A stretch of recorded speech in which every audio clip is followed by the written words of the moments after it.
ডিপজলের চারদিকে ঝড়, বন্ধের ৪০ বছরের ক্ষোভ ও তরুণীর মামলা একসাথে প্রকাশ। বাংলা সিনেমার জনপ্রিয় অভিনেতা ডিপজলকে ঘিরে সাম্প্রতিক সময়ে একের পর এক বিতর্ক সামনে এসেছে।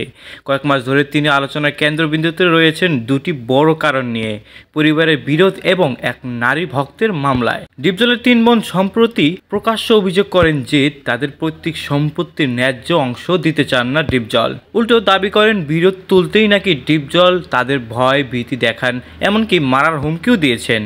এত বছর ধরে নানা সম্পর্কের কারণে তারা চুপ ছিলেন, কিন্তু আর সহ্য করতে না পেরে বিষয়টি প্রকাশ্যে আনেন। এই অভিযোগ সামনে আসার পর ব্যাপারটি দ্রুতই সামাজিক যোগাযোগের মাধ্যমে ছড়িয়ে পড়ে। ডিপজল অবশ্য এসব অভিযোগ সম্পূর্ণ মিথ্যা বলে দাবি করেন এবং বলেন, আমাকে ফাঁসানোর চেষ্টা করা হচ্ছে। পরিবারের ঝামেলার আগেও আরেকটি বড় ঘটনা সামনে আসে। এক তরুণী যিনি নিজেকে ডিপজলের ভক্ত পরিচয় দেন আদালতে, তিনিও অভিযোগ করেন ডিপজল তাকে ডেকে নিয়ে মারধর করেছেন, এমনকি তার উপর হত্যার চেষ্টাও করেছে। এই অভিযোগে মামলা হয় এবং বিষয়টি বিচারাধীন থাকে। ডিপজল এই অভিযোগের জবাবে বলেন, এই তরুণী নাকি মানসিকভাবে অস্থিতিশীল ভক্ত। তার উদ্দেশ্য ছিল তাকে ফাঁসানো এবং অর্থ আদায় করা। তার মতে পুরো বিষয়টি এটা পরিকল্পিত নাটক। ঘটনার পুরো সারাংশ এদিকে বোনদের সম্পত্তি নিয়ে দীর্ঘদিনের ক্ষোভ, অন্যদিকে এক তরুণীর মারধর ও হত্যা চেষ্টার মামলা।